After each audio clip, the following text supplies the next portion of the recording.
All right. We are recording. So, guys, I want to get started 2:02.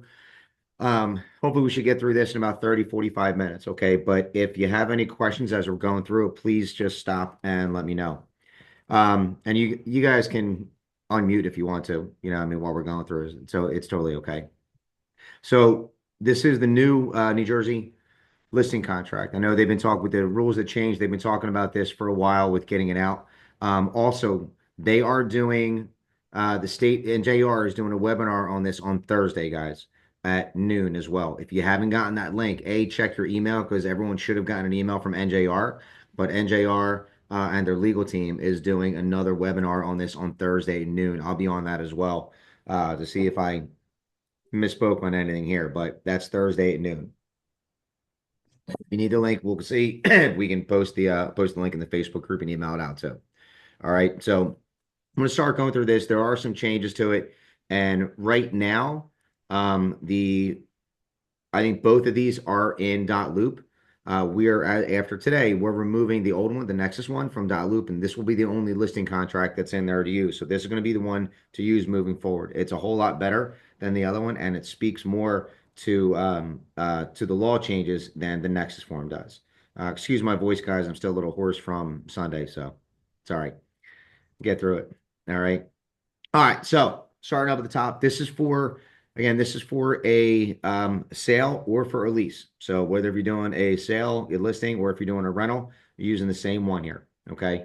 So I got people texting me on the side too. All right, so up at the top, seller's name, seller's primary address. The seller's primary address can certainly be different than what the address is of the property that you're selling. So make sure you're putting the primary address in here. Seller's name, or I'm sorry, seller's phone number and their email address in here. Brokerage firm, licensee, your name here, your name goes there. Residential listing agreement here is the address of the property, municipality tax map of that is the township, the town that the property is in, and then the county that it's in. Okay, a difference here is that we're putting in the block and lot number, where the other one did not have the block and lot number. So you enter the block and lot number for the property. Qualifier, if it's a condo, this is what unit that it is if you're dealing with a condo. So you put in what unit is, how you identify the unit and the condo. Now, I have highlighted here exclusive broker because that's the only one anyone should be doing. We are not doing non-exclusive broker for this listing. Down the shore with the seasonal rentals that they have, they can list with multiple brokers, but where we are and what we're doing, everything's going to be exclusive broker. Okay, so checking off exclusive broker for this. All right. Agency disclosure. So here's where some of the changes are. Obviously, with there being designated agency now, and this is a conversation that you need to have with your seller when you're meeting with them and talking to your seller at the signing of the listing contract. So you're going to put in which one you're going to be: seller's agent, disclosed dual agent if that opportunity arises, or disclosed dual agency with designated agency if that opportunity arises. Okay. And again, I ask you to ask more questions on designated agency if you have questions on it and definitely do some more reading up of that on the designated agency form if you're not familiar or not fully understanding what designated agency is. So you have to have that conversation with the seller if it's going to be a dual agent situation or a designated agency if that opportunity arises and decide which one that they want to go with. So the potential for broker to work with seller, landlord as a disclosed dual agent or designated agent will arise if and when only the potential buyer who has a brokerage services agreement with broker becomes interested in the property as discussed in section 9 and 10 below. So if you have the listing and then you are getting the buyer as well, then either dual agency or designated agency can kick in. Okay. And that's where it's very important to understand the difference of that. If anyone has any questions on it now, go ahead and fire away. I'll give you 5 seconds before we move on.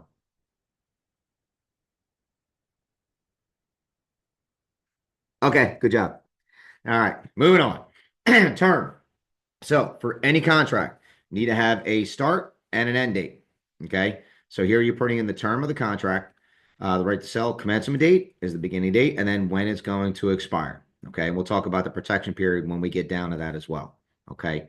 But here, broker and seller, excuse me, agree that no marketing or showing of the property may occur until the commencement date. So if the commencement date is a couple of days from now, today's the 11th, it's if the commencement date is on the 13th, can't do any marketing or any showing of the property until the commencement date. Okay. Date of signing this agreement through the expiration date is called the term of this contract. I'm moving on down to the price. Okay. Um, they just have it set up differently here with this one. Sale, put in the price of the sale or what the lease is going to be. Any additional terms as far as pricing, maybe if you want to put in specific drop date of it. But underneath there, it's highlighted. Seller and landlord agree that the listing price set forth may be changed only by written instruction. Guys, I know that there are situations where I've seen before where there will be price of $400,000. Now, all of a sudden, in order to have it kicked back out in the MLS system, someone may drop it to $399, $999, drop it a buck, but they don't get any written authorization for it. Do not drop the price. Don't change the price without getting written authorization from the seller. Okay. Here's one of the bigger changes, guys. This paragraph here for marketing. This is the multiple listing service. The old contract had Bright MLS in there. This one does not. So you need to enter what MLS you're going to be marketing the property in. Most of the properties will be Bright MLS, but we deal with other MLS systems. And if you're going to be marketing it in that specific MLS, you have to enter that here, what you're going to be doing. Okay. Whether it's a South Jersey Region or Shore MLS.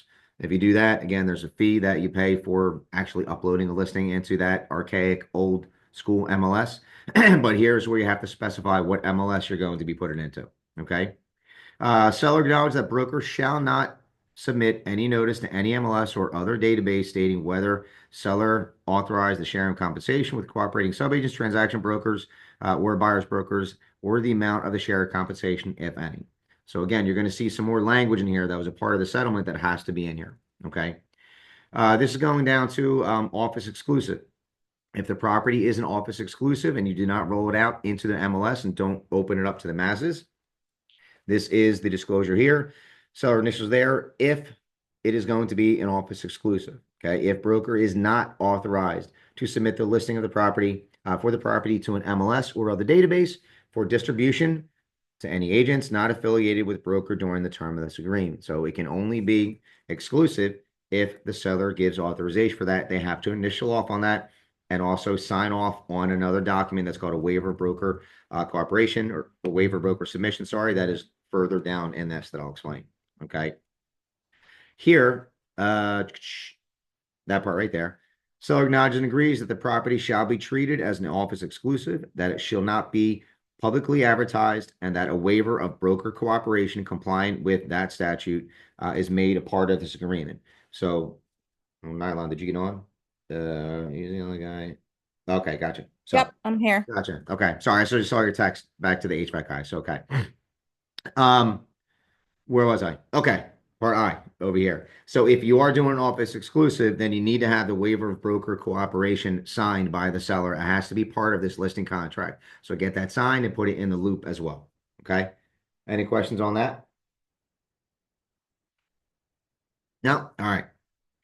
So here we go. Additional authorizations. This falls in line with some of the new compliance. Car running in the front, it was like 4 cars. Like, looking at the building on the right side towards the tire place, but right there. Okay, whoever's doing that talking, can you mute yourself? Because I don't know anything about tires and dealing with listing contracts. So go ahead and mute yourself. I mean, I think it may have been coming from you.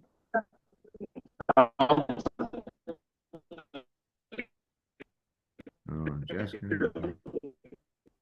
All right, so moving on. Additional authorizations. Whoever's got the background noise going on, please mute yourself. Thank you. All right. If seller authorizes broker to list the property on an MLS, seller also authorizes the property to be marketed on the internet, including but not limited to internet databases, very similar to what was on the prior listing contract. This one here was not. This is what you need to make sure you have note of on this, on the change of this. So market the property is coming soon, beginning on the commencement date, except that the property will not be marketed as coming soon on any MLS that does not permit marketing properties coming soon. Bright does, so you're good to go. If the property is marketed as coming soon, the status of that listing shall be changed to active on whatever specific date you guys talk about. Okay. So if it is going to be coming soon, you need to check off on here that it is going to be marketed as coming soon, and then what the date is going to be that it goes live. Okay. Over here, place for sale signs on the property, conduct open houses that you and the seller agree on.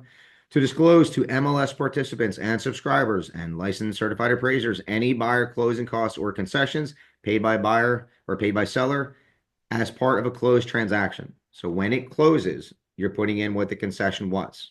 Okay. Here's a big one, guys, because one of the changes that took place as far as laws that were enacted by dipshit Murphy was that agents and buyer's agents cannot go in and take videos and pictures of properties. Well, a lot of people, agents did that all the time, but I think it's a great marketing tool for your business. So this gives, if you have the seller check off on this, this is granting authorization to the buyer and buyer's agent to go in and take pictures and video of the property.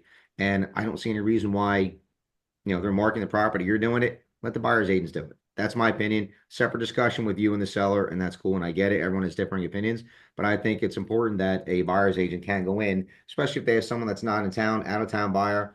They want to take some video and send it to them, but they need to check off here to have photographs and videos taken of the property by broker, and if applicable, check the following: buyers, tenants, buyers, agents. Uh, Grants the broker unlimited license to use photograph. Blah blah blah blah blah. Also to place a lockbox on the property, whether we can do a combo lockbox or a Supra. That was my story with the combo lockbox that Rob and I had over the weekend. So figure out whatever kind of box that you guys want to use, and they're granting you authorization to put a lockbox on the property. Okay. All right. Coming down to some of the important stuff here. Commission of broker. All right. This is something up here that has to be disclosed and put into the listing contract. As seller, you have the right to individually reach an agreement on any fee, commission, or other valuable consideration with any brokerage firm. Broker commissions are fully negotiable and no fee, commission, or other consideration has been fixed by any governmental authority or by any trade association or multiple listing service. So we have that wording in now because of a nice settlement. All right, so up here, as far as the sale, again, we're only dealing with exclusive agreements. So this is for the exclusive agreement. If there's an exclusive agreement and the property is sold by broker, any cooperating broker, seller, or other person or entity, or if the property is the subject of an offer under contract during the term of this listing agreement, shall pay a broker a commission of X. That's whatever you decide on and whatever you negotiate with the seller. Okay. Now that's going to be the full commission and whatever commission is that you guys agree on with the seller. Okay. Not going over non-exclusive because we're not doing anything here. Regardless, if this is an exclusive or non-exclusive agreement, if seller does not authorize broker to share commissions with cooperating subagents, buyer's agents, and or transaction brokers in this agreement, and the buyer is not represented by or working with a subagent, buyer's agent, or transaction broker, seller shall pay a broker a total commission of X in consideration of the additional work that will have to be undertaken by broker. So with these two spots, guys, if you're going in and charging a commission of, let's call it 6%, because I need a number for reference. So no fucking asshole sues me. So if you're putting in 6%, I really don't think you're going to be adding in 3% down here to take it on both sides. You may work out something different that this up here may be 3%. And then if you get the buyer, maybe that's going to be 1% or 2%, whatever it is that you're negotiating and that you work out with your seller. But I just want to make sure everyone understands the difference of these two lines. Has everyone got that? Everyone clear on the difference of those two lines and what goes there? Just to clarify on the online, what is that, 108? That is only if your seller is going to offer some additional fee to their whatever kind of agent, sub-agent, transaction agent, buyer's agent. That is the fee that's going to the other side. No, that's going to you. Okay. That's Okay. going to you if a buyer comes in without representation. So you essentially become a dual agent. That would Correct. apply in a dual Correct. agency Now situation. up here in this part in section 1, you may put 6%. And if you get the buyer, cool, you're getting your 6%. Okay. Okay. And that covers that. Or if this is negotiated differently and you're doing only 3%, well, Mr. Seller, look, if I wind up finding the buyer, I need to get paid for those services. So down here, I'm going to tack on another 2%, 3%, 4%, whatever that is. Okay. That buyer Understood. comes in unrepresented. So you're not Gotcha. represented. Okay. Gotcha. Make Now, sense? if you may not have gotten to it yet, but I've run into this recently where a seller is offering up, say they're offering up 5%, but I've had buyers agents come in and put offers in and say, we're not asking for 2.5% from your seller because our buyer has an agreement with us to pay it. Mhm. In that case, is there somewhere else in this listing agreement where we could drop that commission down for the seller? Yeah. So yeah. So further down here, it talks about commissions going out to other brokers. Okay. But and then we'll kind of get into some strategy a little bit further down, Rebecca. Okay, Okay, to great. talk Thanks. about that, that protects you and your client. Okay. All right, so cover that down here, lease, same exact thing. Okay, this is what you're talking about on the lease and what the commission is that you're charging on the lease. So it's the same. Okay. This right here, guys, see, this is incredibly important if you're dealing with a lease purchased by tenant. If during such tenancy, tenant at any time purchases the property, seller shall pay broker a commission of X. I have absolutely been in situations where an agent has come to me that listed the property for rent, got the lease on it, they got paid the rental commission, and then the tenant 6 months down the road, 7 months down the road, talked to the owner and decided to buy the property. If you do not have a commission in here, odds are you're not getting paid. Okay. Odds are you're not getting paid. So when you're filling this out, if it's a lease, make sure you put some form of compensation in here for you to get paid if the tenant purchases the property. Okay. Next part, D, very important as well. So this top part here, as far as section I, is it's important because there are a lot of times where I don't say a lot of times. There are some times where an agent will say, "Hey, look, I delivered a buyer, deal didn't close. I'm due my commission." You're not. Okay, you're not due your commission unless that property closes or unless the seller breaches that contract.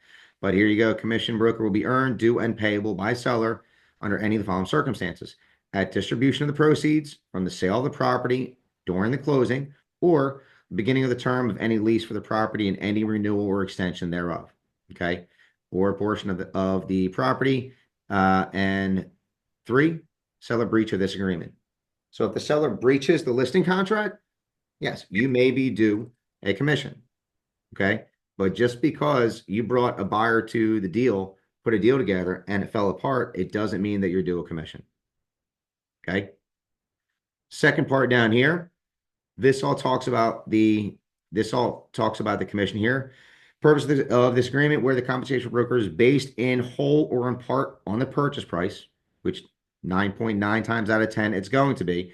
Purchase price shall include all amounts allocated to, among other things, furnishings, fixtures, and other concessions or credits that are agreed upon by seller and the buyer. That means it's on the gross price, guys. Okay. If you're going to make the commission based on a net, you need to do a separate agreement of that in writing, get that in writing somewhere. But this listing contract itself is based on the gross price of the house. Okay. Protection period. Going on with this, there are a million different philosophies with this as far as the protection period and what people do.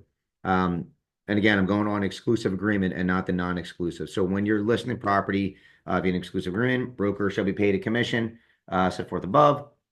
If the property becomes subject to a written agreement or sale or other transfer of title between a buyer and seller, or a written lease between a tenant and seller, or the designees, or the property is sold, option or in any way transferred within X amount of days after the termination or expiration of this agreement to a buyer. So it's saying that if you introduced the buyer to that property and the listing contract expires, if that party purchases the property within 30, 60, 90 days, however many days you put in there, you could be due the commission from the sale of that property.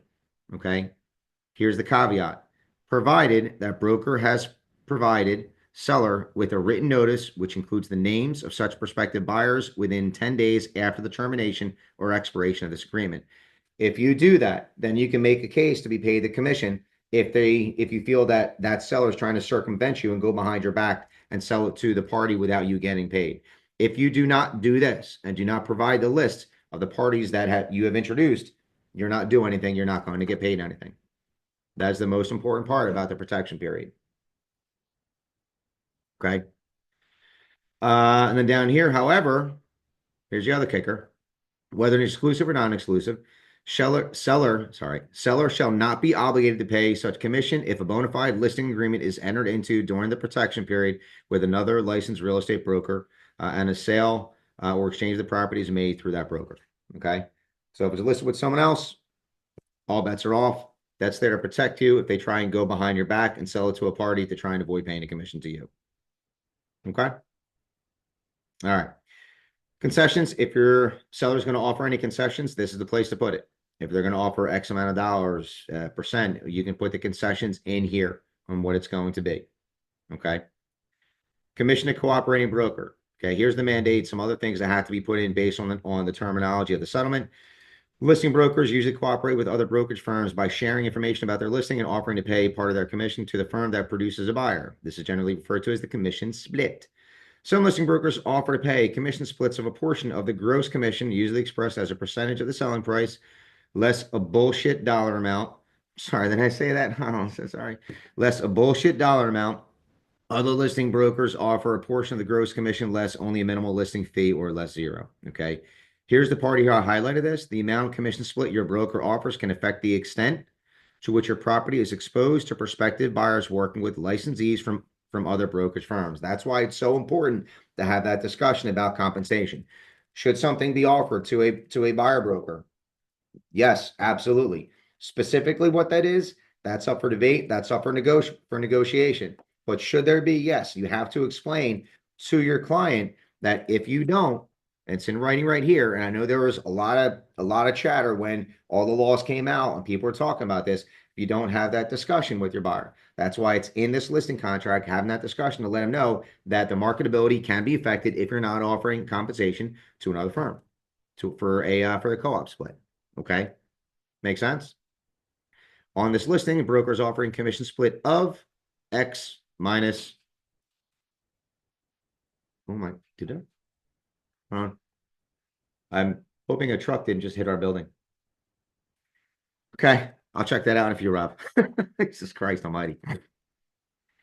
On this listing, as far as what the commission split's going to be, this is the same as far as the other listing contract too. If you feel that this may result in your property receiving less than maximum exposure to buyers, you should discuss those concerns with the listing salesperson or the supervising broker. Guys, please understand that Rob and I are happy to jump into a discussion with you and your seller. If the seller is really putting up a brick wall on offering a co-op and you really think it needs it and they don't want to do it, we're happy to jump on a call and have that conversation with the seller. As much has changed since all the new laws came into play and things changed, 9.5 out of 10, there's something that's being offered, guys. Okay. That varies up and down based on the situation, but we're still seeing most of the times the co-ops being offered. Okay. Everyone good so far? Move on. Okay. All right. By signing listing agreement, seller acknowledges having read the statement on commission splits. That's the disclosure that was needed. Okay. So over here, here's the consent. Consent to commission splits with cooperating broker.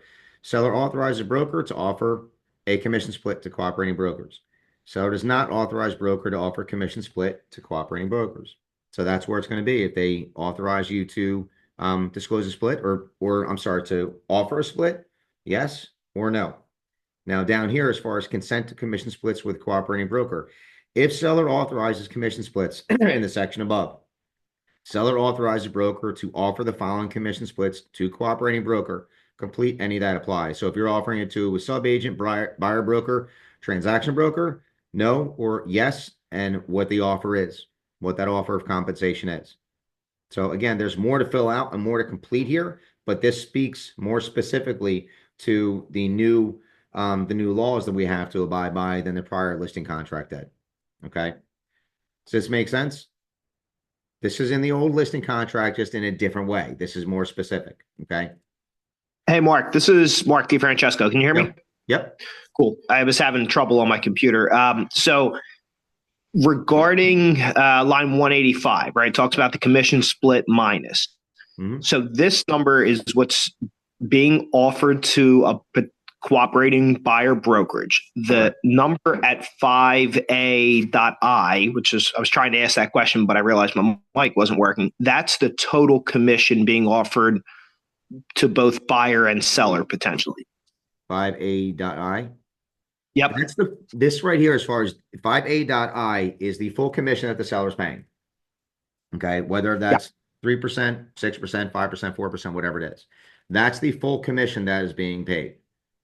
Then when you carry on down here, if it's a 6% listing or if it's a 5% listing, okay, how much of that 5 are you going to take and offer out? Is it going to be 2, 2.5? Is it going to be 3? Whatever it is that you guys decide on. That's going to be down here in this section here. Perfect. Just confirming. Thank you. Okay, got it. Anyone else on that? Good. Okay. All right. Did I cover this part yet? No. Consent to disclose authorized commission splits to cooperating broker. If seller authorized broker to offer commission splits in section 70B above, seller authorizes broker to disclose the authorized commission to cooperating brokers representing work with potential buyers, or seller does not authorize broker to disclose authorized commission split to cooperating brokers with potential buyers and instructs broker to do this. This is where it can be that, so guys, and if anyone's saying some different things and I throw out, please speak up. Because we're either saying that the listing agent's getting a call and saying, hey, what's the split being offered? And you're going along with this, hey, 2.5 is being offered, or getting a call, is there a split being offered? Just make an offer, whatever you're seeking, go ahead and put in the offer. Okay. That's something that you can write down here in this section, and the broker is being instructed to tell buyer's agent to submit an offer with a compensation they're looking for. Is anyone seeing anything different?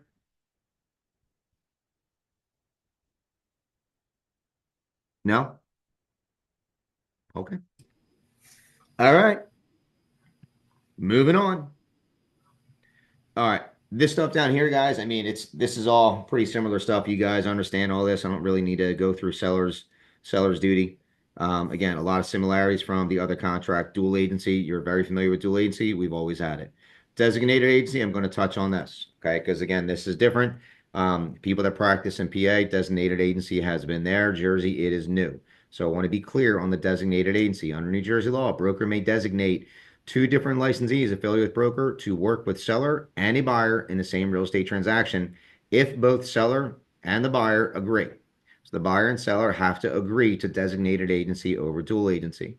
In the context of designated agency, broker will be treated as a dual agent.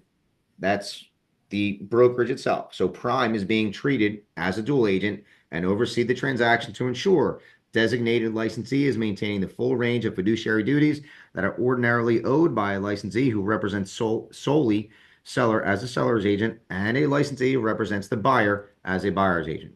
Broker may appoint as designated agent for seller only if seller signs the informed consent to designated agency form attached to this agreement. So that's the difference in the relationships. As a dual agent, again, if you're acting as a dual agent in the transaction, each party is going to lose a form of the representation. Can't help one party gain an edge over the other. Designated agency is different. Designated agency, you're acting as a seller's agent. One person's acting as a seller's agent. One person's acting as a buyer's agent. The brokerage is a dual agent itself. Okay? Does that make sense? Please ask if there's a question on designated agency. No, Hey, that's Mark. go ahead. Go Go ahead.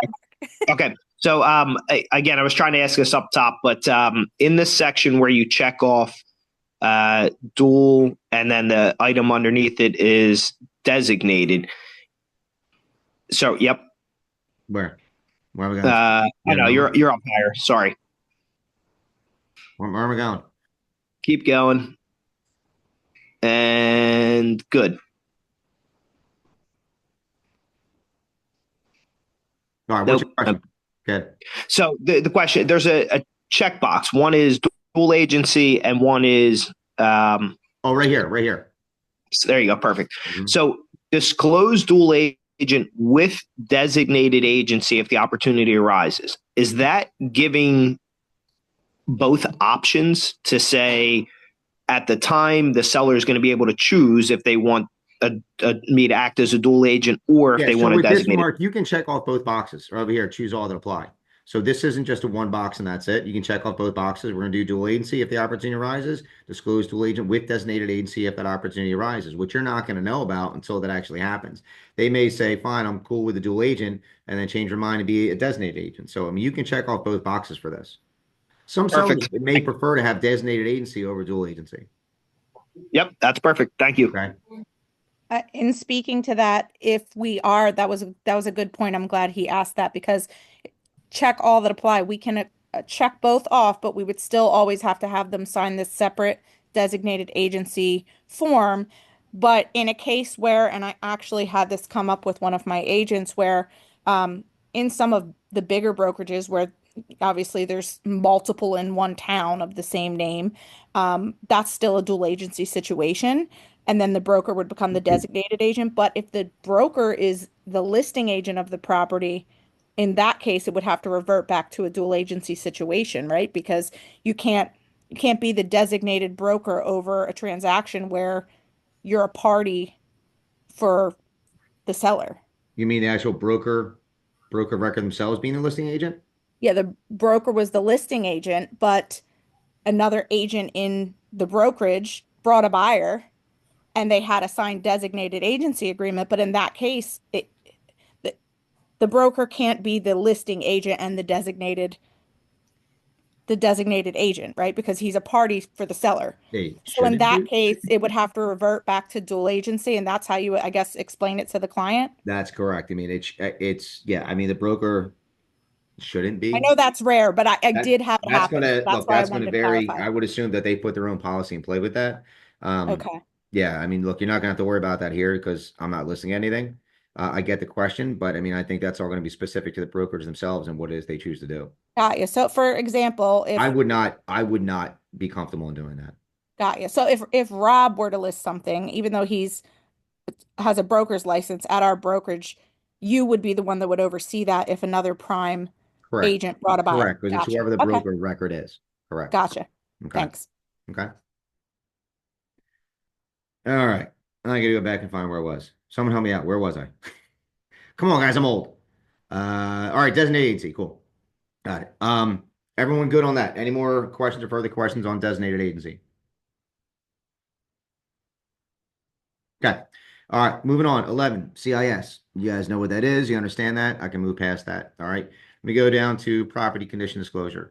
So again, this being a new law as required by New Jersey law, seller shall provide broker with a signed property condition disclosure statement filled out by seller. Seller shall disclose to broker all material information concerning physical condition of the property not otherwise disclosed in the statement. Seller agrees to indemnify and hold broker harmless from from and against any and all claims arising from or related to false or incomplete information provided by seller. Such indemnification shall include, but not limited to, reimbursement for brokers, attorneys, fees, and costs. So, guys, seller disclosure form all the time. All the time. I understand some people are dealing with some investors and some flippers, and the flippers saying that their attorney is advising them not to fill out a seller property disclosure form. I don't know how an attorney's sitting there and advising that when it is actually the law. So if an attorney is advising not to fill out a disclosure form, they're advising against the law. I don't know what to tell you about that. We need a seller disclosure form, okay, for every listing. That's a sale, okay? On the rental, don't need a seller disclosure form release, but you do need to have the notice to tenant regarding flood risk. Okay. So need to have that filled out, signed by seller or slash landlord. Landlord agrees to indemnify and hold broker harmless from and against any and all claims arising from or related to false or incomplete information provided by landlord, included in or related to the landlord's notice to tenant regarding flood risk. Such indemnification shall include, not limited to, brokers, attorneys' fees, and costs. Okay. All listings, guys, on the sale side, need a seller property disclosure form. Okay. If there's any issues with that, please give us a call and we'll help them walk through it. Does Questions the on that? law does the law specifically say that it has to be the actual form provided by New Jersey? If a seller provided one that their attorney drafted, would that be acceptable to the law as well? Yes, it would be. So the forms that New Jersey provides aren't the be and all and end all of documents in Jersey. Okay. Uh, these forms only have people that are licensed realtors are the only ones that have access to them. So there are people that use other forms outside of this that are not a licensed agent. But if an attorney provides a seller disclosure form, yes, as long as there is a seller property disclosure form, there's no law that says there has to be the NJR form. Gotcha. Okay. All right. All right. Inclusions, exclusions. Please be very specific in these sections. I say it before and I'll say it all the time. You have to be specific. Please do not put in there per MLS or anything like that. If you know they're taking something, write that in there. If you know they're leaving stuff, write it in there. Being specific, be over specific about things. It's the best thing to do when you're dealing with contract and contract law. You cannot be generic. You cannot be ambiguous. Okay. I told everyone before, I wrote a cat into the contract with inclusion. So, okay, it was Lucky the cat for a house on out in Berlin. So you got to be very, very specific. And there was no harm to the cat, guys. It was an outdoor cat. The people who were moving couldn't take the cat because they were going to a place. They were only allowed one pet and they had a dog. So there was no harm done to the cat. The cat survived the contract. So I'm just saying, be very specific in these two paragraphs with inclusions and exclusions. Okay. All right. 15 additional terms. This is again very similar to the other contract that's in there. You guys get that. You got to check off if it's bank owned, third party, short sale, if there's an HOA. All right. Ownership and liens. This is all very similar to other things. I'm not going to go through and read all this. You guys got to take the time to go through it. Applicable laws. Agreement shall be governed and construed in accordance with the laws of the state of New Jersey, and any arbitration or lawsuit relating to or arising from this agreement shall be venued in the state of New Jersey. Okay. Arbitration. This talks about arbitration. Termination or breach. So termination. Seller acknowledges and understands that this agreement is a legally binding contract between seller and broker that may be terminated for legally sufficient cause or by mutual agreement in writing. Seller's breach. If this agreement is an exclusive agreement and is not properly terminated, and seller signs a brokerage services agreement concerning the property with another real estate broker firm that becomes effective during the term, the length of this agreement, or that broker's rights during the protection period, seller will be in breach of this contract. That's where we talk about that if a seller breaches this contract, that's where they may do a commission. So you have to understand, because again, I've had agents say, well, I brought a buyer, deal died, I'm doing my commission. That's not the case. Okay. If seller breaches this agreement and the property subsequently under contract, sold, conveyed, rented, leased, et cetera, et cetera, et cetera, broker will be entitled to pursue all remedies available, including but not limited to recovery of the commission set forth above. Okay. Broker's breach. If broker breaches the contract, which we ain't going to do, seller will be entitled to pursue all remedies available to buyer for such breach. All right. Now, additional terms. Anything else that you want? Anything else that you want to write in here, okay, that hasn't been covered above, write in here and be specific about it. You can write things in here as far as price reductions, a predetermined price reduction after 2 weeks, 3 weeks, whatever it may be. How many open houses that you're going to do, when you're going to do the open house. You can put that in the contract. I think open houses are fantastic. I agree. Everyone do them. Maybe sit there and talk to the seller that we agree to do 2 open houses a month for the first 2 months, 3 months, whatever it is. Generates more opportunity for you, more buyers coming in, specific type of marketing that you're going to do. You know, if you work out an agreement with the seller on if they find a buyer, whatever else that you can think of, this is where you're going to write this in. Okay. Additional terms to agreement. It's optional, but anything else you can think of, you throw in here. Make sense? All right. This part down here, licensee. I've had a couple people send me listing contracts to sign. Guys, I don't need to sign. That is broker record. You're the licensee. It's broker / licensee. You are the licensee of the brokerage. You're the agent of the brokerage. You go ahead and sign that. Okay. This last part down here, receipt of a signed copy of this agreement. You have to provide the seller with a signed copy of this contract.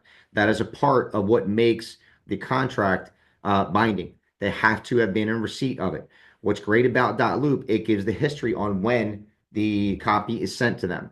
Okay. If you're sending it via email, if an email disappears or seller can say they never got it, if you don't send something with with an open receipt or delivery receipt, it's going to be tough to you to prove if something goes to shit.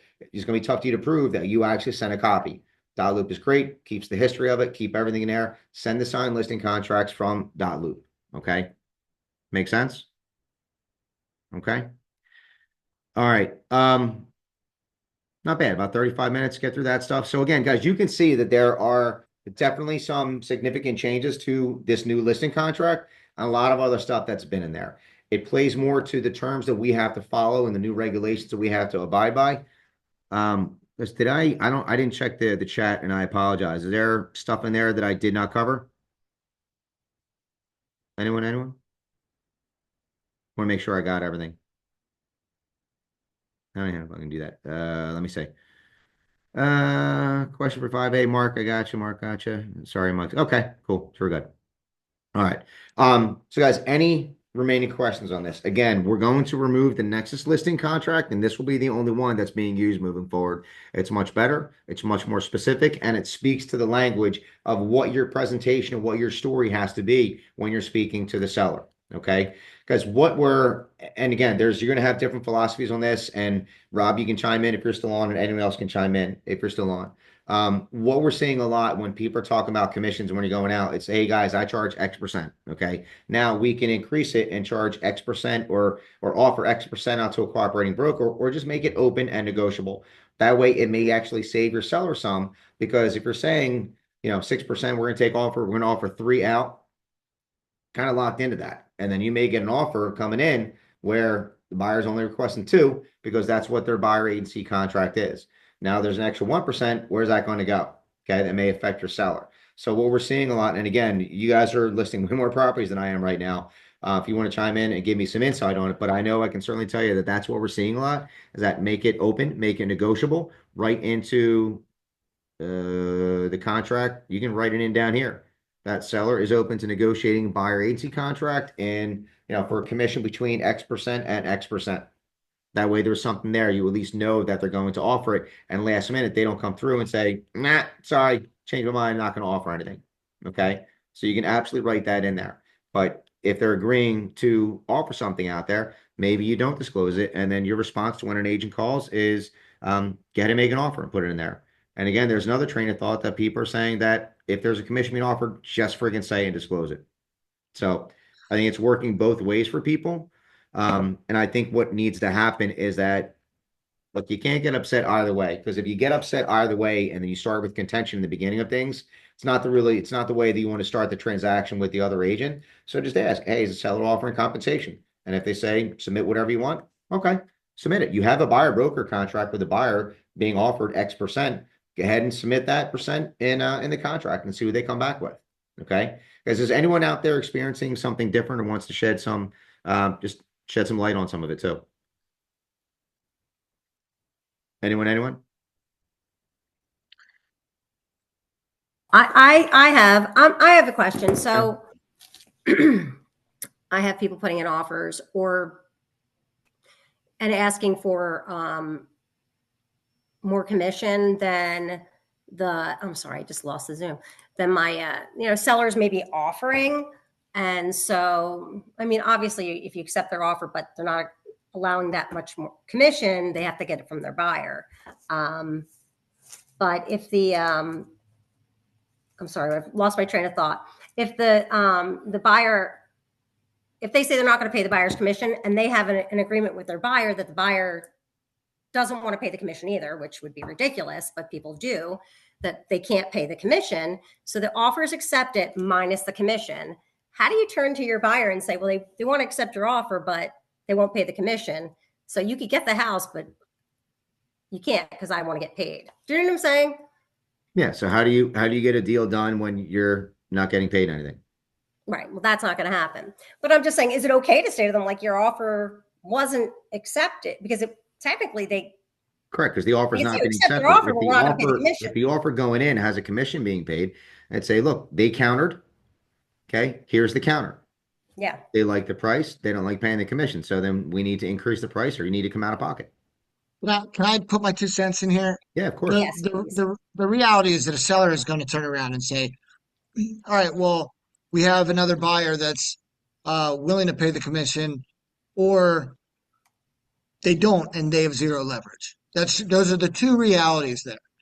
So at that point, you tell the buyer, you say, look, I can't work for free. So unfortunately, this house is out of the question unless we can get the seller to, and then you have to work with them to come up with a solution. Now, what I would tell you is that my next call, once I talk to my buyer and deliver that information, is to that agent. And it's, again, just going to say, look, I don't think you realize you're going to cost your client the house here, your client the sale of their home.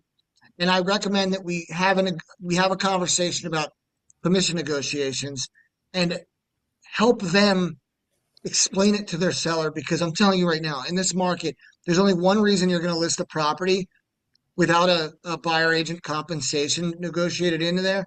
And it's because a listing agent isn't skilled enough to have the conversation about why it's important.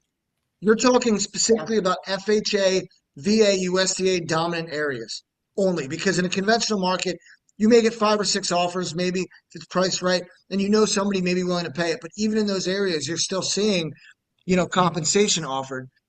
If a buyer doesn't have the money to pay the agent, they're not going to buy a house. Yeah. So that agent that listed that property didn't explain it right.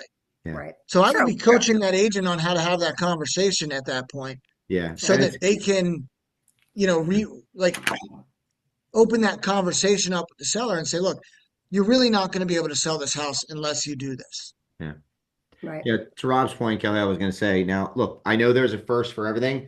We have yet to run into any situation where a deal couldn't be put together because the commission couldn't be worked out either way. And when you think about it, there's so many different ways to slice the apple. And that's all right. Let's get the seller to offer 1%, I mean, and just play with the commission. Buyer comes up with a little bit, but it's the conversation with the listing agent, like Rob talked about, and it's also a conversation with the buyer. Like, look, I'm getting 1% from them. I need you to come up with 1% or 1.5, whatever it is. And if a buyer doesn't have an extra, and with all due respect to buyers, and I get the times we're in, if a buyer doesn't have an extra couple $1,000 to spare, I don't think we're showing the right house. I mean, that's a problem. If they're closing on a property and they don't have another couple $1,000 that's sitting there for shits or whatever happens. Do you know what I mean? So it's a more in-depth conversation with the buyer. Look, guys, you're really looking at the wrong price point because I'm trying to help you on the financial standpoint and guide you financially. That if you don't have another couple $1,000 sitting there, then we need to really adjust the price point that you're looking at to make sure that you are protected. Because I need to make sure that after you buy this house, you're able to afford everything that you need to be able to afford so that you don't miss any payments and you're getting the house to work for you. And I think when you have that conversation, somehow the buyer's going to come up with a couple $1,000 because they want the house that much. Right. You know what I mean?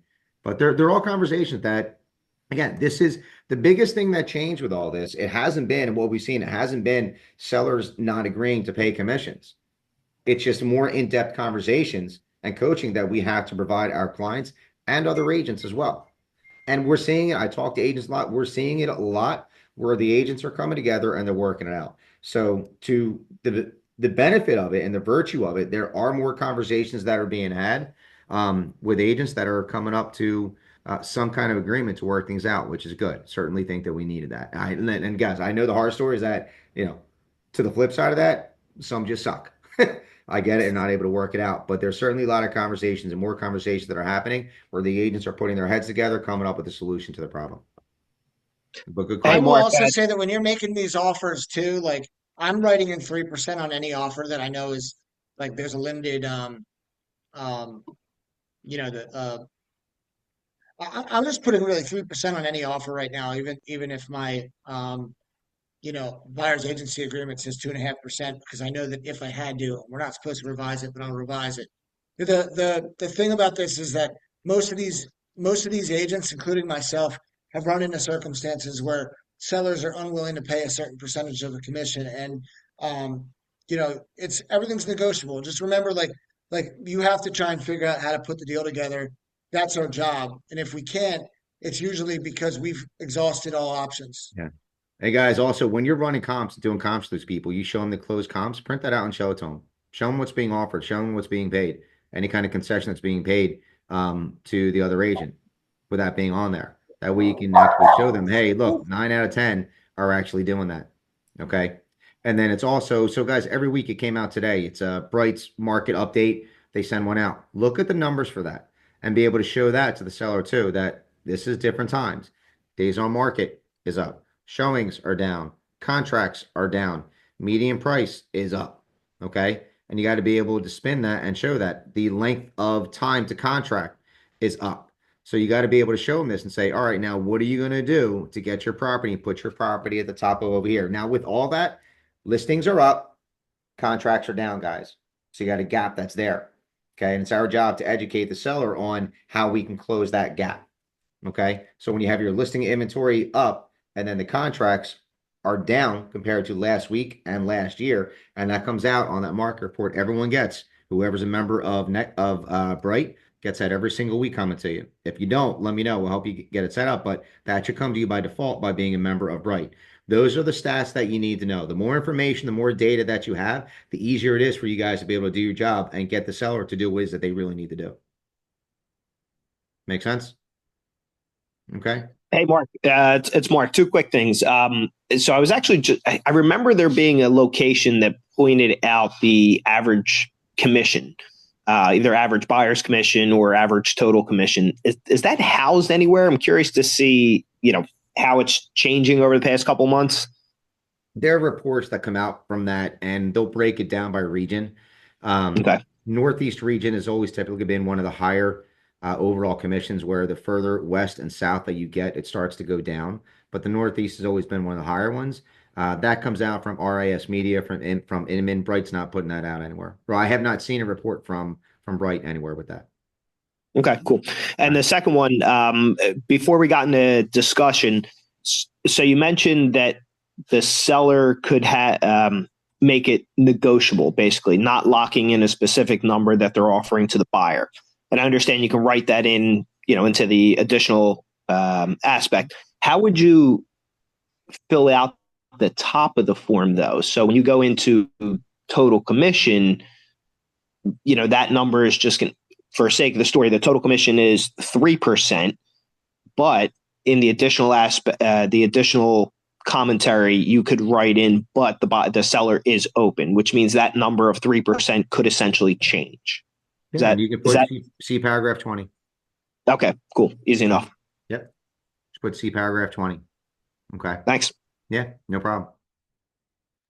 What else, anybody? I wanted to share a really quick story that kind of ties into what Rob was talking about, with requesting 3% with your offers. So I recently ran into something, and I think it's because, it's prior to this new listing agreement that specifically breaks down how much the buyer's agent's going to get compensated out of the total commission. So I made an offer on a property. There were multiple offers, and based on the comps, we were pretty high on the sales price. So my buyer was like, I don't want to go any higher, but how can we make the offer really better, So I was like, all right, well, I went in, I asked for 2.5%, even though my buyer agency agreement said 3%, because I figured that's one way to sweeten the deal, and I'm not mad at 2.5% ever. So I made that offer and it got accepted, but the seller's agent took the other 0.5%. So when I asked her how much the commission was being offered, she told me to just write it into the offer. So I put 2.5%, to make it more enticing. And my buyer reached out and he was like, I noticed that the seller's agent's getting paid 3.5%. You're getting paid 2.5%. Are you okay with that? And I was like, well, that's my fault. So I just wanted to share that, to always ask for 3%, because apparently, I was thinking of it from the standpoint, if it was me, that 0.5% would go to my seller's net. I wouldn't personally pay myself more because the buyer's agent didn't request more, and that's, at the end of the day, I work for my seller. So the more money they make, that's cool. Right. But I guess her total commission that they were willing to pay was 6%, or I'm assuming it had to have been. And there was no breakdown like this new listing contract. Right. So she just took the other 0.5% that I left on the table. Yeah. Yeah. And guys, you're going to see that. You're going to see that happen more. I thought that other half was supposed to go to the buyer. Like, if you could only take what your buyer was on your buyer's agency agreement, but whatever was left over, you could kick that back to your buyer. You cannot, a buyer's agent cannot get paid more, not a penny more than what's in the buyer agency contract. Right. Yeah. Yeah. So my buyer agency contract said 3, but in order to make his offer more appealing, I figured the more net that the seller gets, since I'm asking the seller to pay me and the agent's not telling me what they're willing to pay, I was like, well, let me go in a little light instead of asking for the full 3. Yeah. And listen, it probably helped your offer get accepted. Let's be honest. That's what I tell myself, so I feel better. I'm like, if anything, maybe she pushed the offer because she's getting paid more. Yeah, Look, guys, absolutely. It certainly, Deidre, I'm sure that it did help the offer get accepted. Okay. And again, there's going to be a lot of trial and error that comes along with all this. And, look, when you do something for such a long period of time and it's done for decades, and then you only do something for a period of 5 months, 6 months, there's still things that people are going to be trying to figure out on how to do things and what works out best for you. There are Yeah. certainly situations that we're seeing where the listing agent's getting more than the buyer agent. And I get it, but you can't let that occupy any of your headspace. You can't, Oh, no, it you doesn't know? bother me. I just shared to No, let no, everyone know, I'm just not saying that, but always that ask just, for 3%. right. No, I wasn't saying that. I just see it a lot that people are talking and complain about that online. Don't worry about it. You're getting a deal done. You're getting paid. You're building your pipeline. You're building your database. You're building a referral base from the deals that you're closing. Okay. Yep. And then from that, it's just a learning lesson about, okay, well, maybe I should have went in with this. It's also on the flip side of the buyer agency contract too, that, if you're charging them 3 and an agent comes back like, look, dude, only 2, you can amend the buyer agency contract as well. I mean, you can do that. You have the freedom to do that. You're able to do that to try and get the deal to work and try and get it to close. And then if you don't want to hit your buyer for anything more, then don't. We certainly have agents here that have the buyer pay the additional commission all the time. And that's okay too. It's whatever you guys want to do, but you have the option, the ability to do both and work both angles, guys. Okay. Thanks for that, for sharing that, teacher. Appreciate it. What else? Anything else, guys? Good. All right. Listen, I'll leave you with this couple things. One, again, I will find the link to the NJR seminar that's being done on Thursday. I think it's Thursday at noon. It's being done and it's put on by the NJR legal staff. I'm going to jump on that. I'll be on that as well. The more you can learn, the better that it is. And I think that this is new to everyone. So take the time, read over this, over it and over it and over and over it. So this becomes second nature to you, just like the prior listing contract, where you can quote it like the back of your hand. You got to know this and you got to be able to understand how to present this story. Again, sales is a story. How are you presenting the story to your clients? And in doing that, that's the trail of the paperwork that you're doing, whether it's on the listing side or the buyer side. You got to know the paperwork. So spend a lot of time reading through this, going over this, highlight it, ask any questions that you have. We're happy to jump on a Zoom with you guys again. If you have other questions about stuff, holy shit, what the fuck is that? What the hell was that? Oh, was that a dog or a cat that just jumped on? Jesus. Sorry. Kelly's monitor saw something furry. I didn't know what was happening. Sorry, guys. So, all right. Thursday, jump on it at noon. Take your time, read through all this. Any other questions you have, give a shout. Let me know. When this is done, going to stop sharing, stop recording, and then I'll get this converted over to the video and get it on the YouTube channel, get it in the Facebook group, and we will send out an email out the link to everyone for it. All right. So, guys, thank you very much for your time today. I truly, truly, truly appreciate everything. And we'll see you guys all later. Thank Bye, you. guys. Thank you. Thank you.